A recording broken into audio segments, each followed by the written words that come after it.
Hello everyone. So we will see in this video how can we manage communication, how we can conduct procurement and how we can manage stakeholder engagement. If we talk about communication management, so what are the important things you need to do for communication management? For example, you should have a communication management plan. After that, work performance report means who will report to whom, who should go to whom. In a proper way, your communication management plan should be ready. After that, reporting your work performance, how much it was completed, what happened, all those things should be there. After that, you should have EEF, Enterprise Environmental Factors, which we decided in previous videos. Along with that, you should have OPA, Organizational Process Assist. We have discussed it in detail in previous videos. So all these things should be there for smooth communication. After that, we have seen tools and techniques in it, like communication technology, models and methods, information management system, or performance reporting. Like in this, there are many tools and techniques.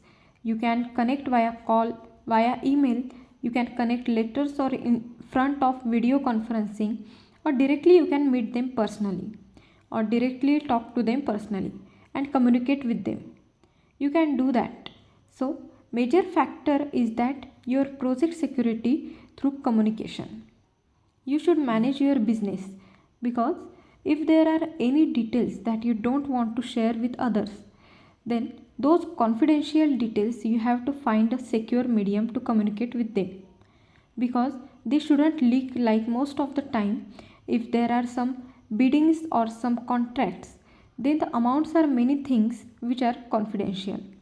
Then it is important to communicate properly. So when we communicate the project, then why we have to manage it? The output we get that the project communication which updates your project manager about plan, projects, about its document, then about organizational process assist. You need to communicate properly so that your work can run smoothly, and if there are any changes or problems or conflicts, then also communicate properly and solve them. So this is the main purpose of your communication management. Next comes your conduct procurement.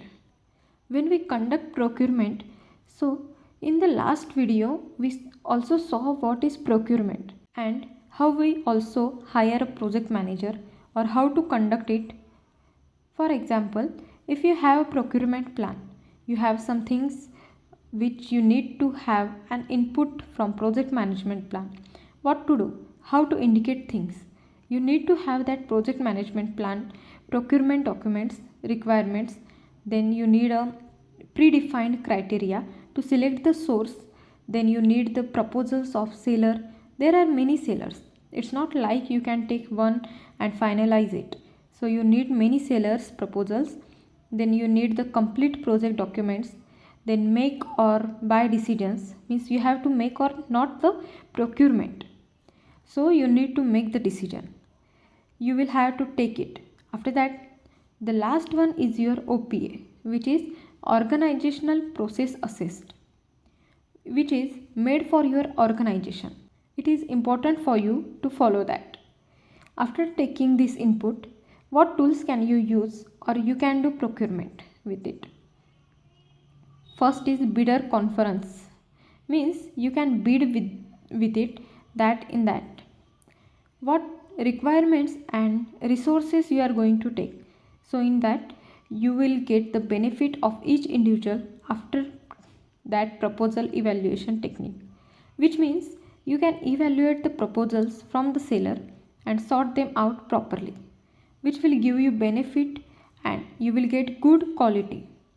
So you can consider all those things. After that, independent estimate, which means each individual has different estimate.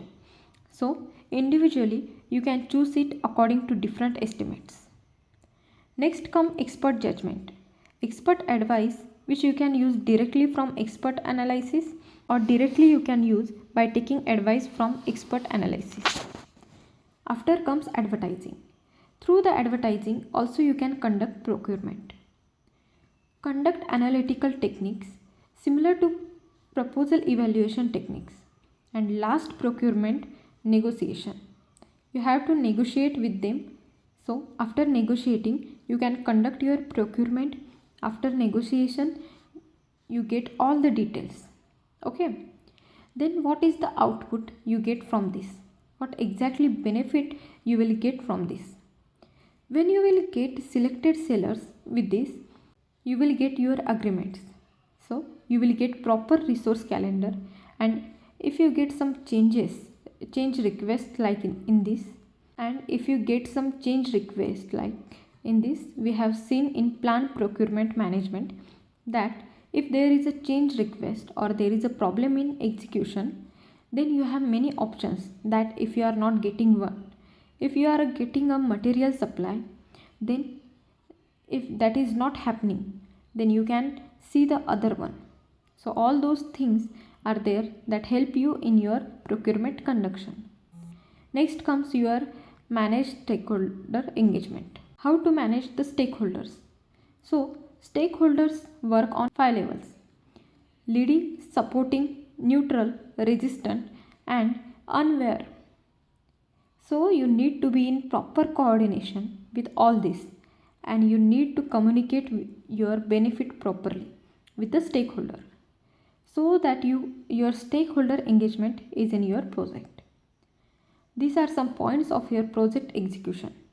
After this, we will see monitoring and controlling the process group. After that, you will have the last closing process group. So in monitoring, you will have two major parts: control quality and control communication. After that comes your control risk, control procurement, and control stakeholder engagement. We will see all that later. Next is closing process group, in which you can close project and phase, and how you can close the program ends. We will all see that.